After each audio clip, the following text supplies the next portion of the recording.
Good morning, ladies and gentlemen. My name is Fernando Velasco, and I have the pleasure today to introduce a fellow Master Pro, Mr. Joe Dinoffer. Joe has conducted clinics and exhibitions in over 50 countries, personally logging over 30,000 hours of instruction in English, Spanish, and German. He is a PTR and a USPTA Master Professional, a distinction awarded only to a handful in the tennis industry. Joe received the 2006 USPTA Tennis Industry Excellence Award and was named the 2012 USPTA Texas Division Pro of the Year. He is the author and editor of 7 books and more than 20 DVDs. He writes regularly for Tennis1.com and Racket Sports Industry magazines.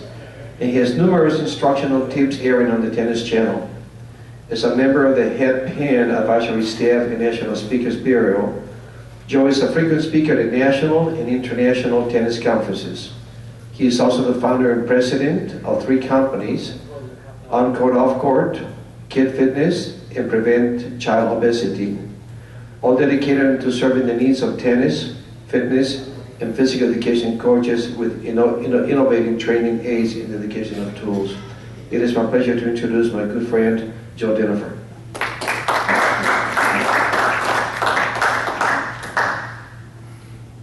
Fernando, thank you very much. How's the volume? Can we all hear? Great. Always humbled by one of my mentors, actually. You don't know I look at you that way, do you? He looks younger than I am, but... All right. How many of you have ever had an idea that you wanted to take to market but didn't? How many of you have taken an idea to market and kind of were sorry you did? Anybody? Most of us have done that. This course, for 1 hour, I'll be sharing with you success stories, failures, things that I've experienced firsthand or have learned from others. Essentially, I'd say on average about once a week, I get contacted by people who say, you know, I've got an idea, can you help me out? Wilson suggested that I contact you. Head suggested I contacted you. Unique Sports suggested I contact you.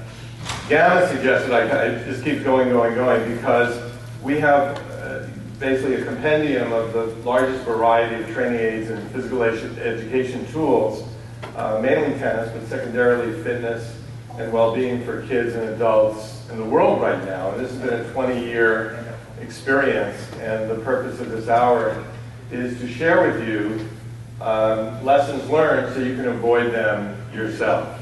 Too many people come to me after they have a garage full of products, literally, that they don't know what to do with. They really haven't put together a business plan initially before they get started. So I'm going to allow time for questions. Usually, if you've ever done a workshop, how many of you have spoken at symposiums before? Fernando, anyone else? My only suggestion, if you do speak regularly or you want to start, best is not to allow room for questions and answers. That's one thing I've learned, because it can only backfire. Rarely will it be terrific. 1 out of 10, it'll backfire. So save those for afterwards when you're off camera and out of microphone range. A little bit of a funny story with microphones. There were 2 evangelical pastors, and they were sharing the spotlight at one of the big mega churches in Dallas, and it was televised regionally. And if you've ever been mic'd up, sometimes it's easy to forget to turn it off. And one of them in the middle of the session stepped out and used the bathroom. And it was that flush of the urinal that caught everyone's attention more than anyone else. So be careful when you're mic'd up and you're speaking. Don't allow room for questions and answers. You'll probably do just fine. All right. I want to make it really clear, this is not a legal session. Do not think that this is the be-all, end-all, and everything that I say is going to hold up in court. Please do not write me a letter in 6 months saying, but you said, and it didn't work out. Why did you say that? I did that because you said that. Please consult with a patent attorney. There are patent attorneys, there are patent advisors, research attorneys that can help you with that for intellectual property. In your handout, I think it says this. Or if not, uspto.gov will be your friend if you want to do patent searches, trademark searches, or the like. Herb, could you do me a super favor? Sure. I hate to bother you. Could I get a glass of water? Certainly. Thank you. All right, here's what we're going to cover. I'm going to run through these terms. If I go too fast or you have a question about any of them, please take the opportunity to stop, raise your hand, and we'll cover it.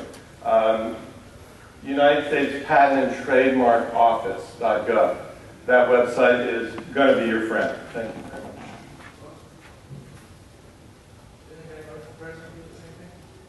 I have no idea. Copyrights. You put a C with a circle. It's under symbols of anything that you write if you want to protect it. All right, it's really simple. And you put all rights reserved, the year in your name. And something is copyrighted. If you want to formalize it through the government, there's such a thing called an ISBN number. And you can look that up online. Just by doing a couple of searches, you'll find out how to get that registered. Basically, in our industry, people don't challenge it. They don't really knock things off. That's what I found. Books aren't being copied, DVDs aren't being copied. It's not like we're Arnold Schwarzenegger and the Terminator and making billions of dollars off a movie. So we don't have to worry about that too much. You can just keep it pretty simple, and that would account for articles you might write and so forth. Trademarks, they have to do with product names. What I do, simply, before I come up with a name, I started off trademarking almost all our names. I paid to trademark our air zone name, the rope zone name, several others after that, and then I stopped. I felt it wasn't worth in our industry the money, frankly, to keep it up because there are renewal fees, and it keeps going, going, going. That branch of the government, if you're not aware, is making money.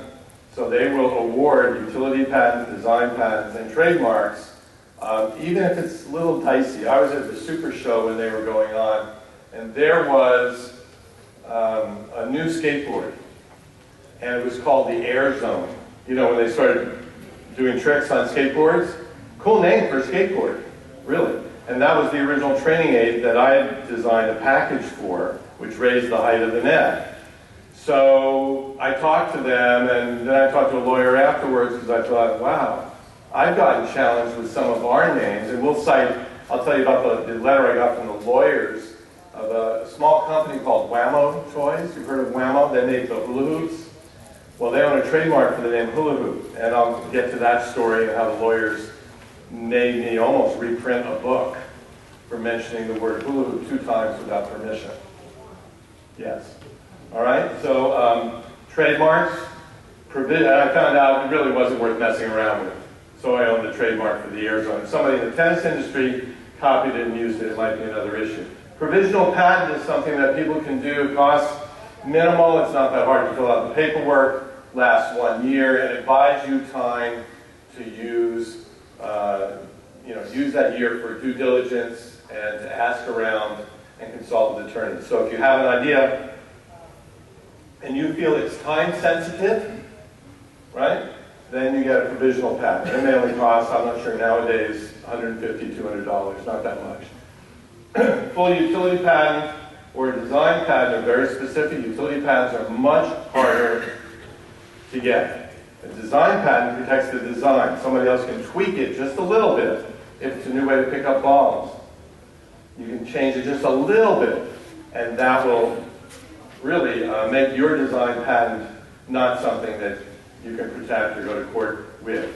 There's something they say about patents, because patents can cost $7,000 to $10,000 if you spend it with a full patent attorney.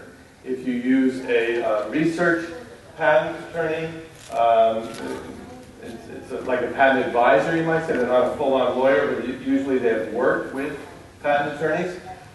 These people charge a lot less. And I'll cite an example of one of the new net systems we came out that I felt I should invest in a patent in and why. And that cost me in the range of $3,000 to $4,000, including drawings. So it just gives you a feel.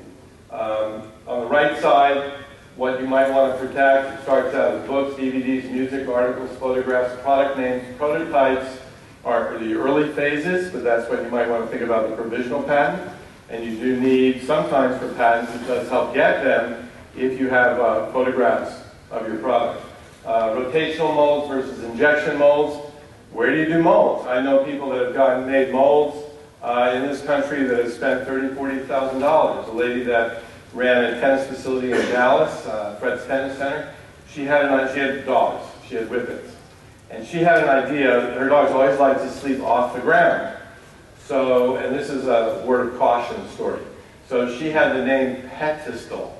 Instead of pedestal, the dog would be raised off the ground on a cushion in a plastic molded bed. She called it Pedestal. She had the name, she had the idea. She went to a marketing company who hired the patent attorneys who got lined up for potentially the TV airtime on cable TV, all that stuff. She spent $40,000 and she needed to expand the size of her garage because she could no longer pull her car in because her product was sitting in the garage. And that was $40,000 and total mistake. So avoid these pitfalls. There's a gentleman who came up with an idea to me, and he was just fixed in the tennis industry. It was going to work. The concept is nice. He's on a tennis court, he turns a bicycle upside down, and brushes up the rear wheel to teach topspin. And he was convinced that something designed like a bicycle would be a training aid that would sell thousands of. But picture the shipping weight of something that large, picture the cost and what it would have to sell for, and you realize that not a practical kind of idea. Rotational molds typically are less expensive than injection molds. Overseas, to give you an idea, an injection mold could cost $3,000 to $7,000 to $10,000 depending on the size. This country, $30,000 to $50,000. And we're talking Taiwan, China, which is still a viable area, although prices are going up quickly. I'm starting to investigate Mexico as an option, but the challenges are consistency and quality of workmanship. All right, warehousing and distribution. Unless you want to ship, when I first came out with the first product, which I'll talk about in a minute, the Road Zone, that was in 1994. It was in the garage with my 13-year-old next-door neighbor, paying him and being a little bit of a mentor to him, and he was making the Road Zones and packing them and shipping them. He was doing the purchase orders. I remember one time we started selling these little rock balls, which are like the Z-balls that bounce unpredictably. And he sent out a purchase order for rock balls, but he messed up the decimal point, right? Yeah, so I wasn't home, I was out teaching. It was the first 6 years of my company.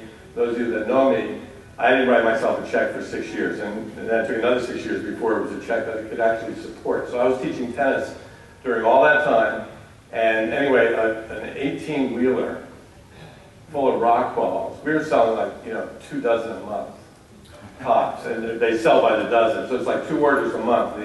And he had ordered something like 240,000. These rock balls that came from Indiana on a truck. It filled up a truck. Now, the company had previous orders from us. So you'd think they would have double-checked that instead of ordering something that fits in a box this big, what happened? No, they shipped a whole truckload. So yes, they took it back. Yes, it cost me $500 or $600, which is half of the freight cost. They were nice enough to share it. And there you go on that one. Warehousing and distribution. Third-party logistics is called 3PL. That's interesting. That's companies that handle freight, transit, all those things. Non-disclosure agreements. If you have an idea, you may want to get a non-disclosure agreement drafted up. If you have an idea you're thinking about, and we have an area on our website, bottom of the home page, which says product submission. And there are a couple of documents there in addition to an article I wrote for the PTR magazine, Pro Tennis, or Tennis Pro rather, that covers some of this. But non-disclosure agreements should protect you, but they should also state that for someone like me or any company that you're submitting an idea to, for them either to take over or just resell, that if I can show that I've got it in correspondence or in pipeline already, because after all, how many ideas are really new?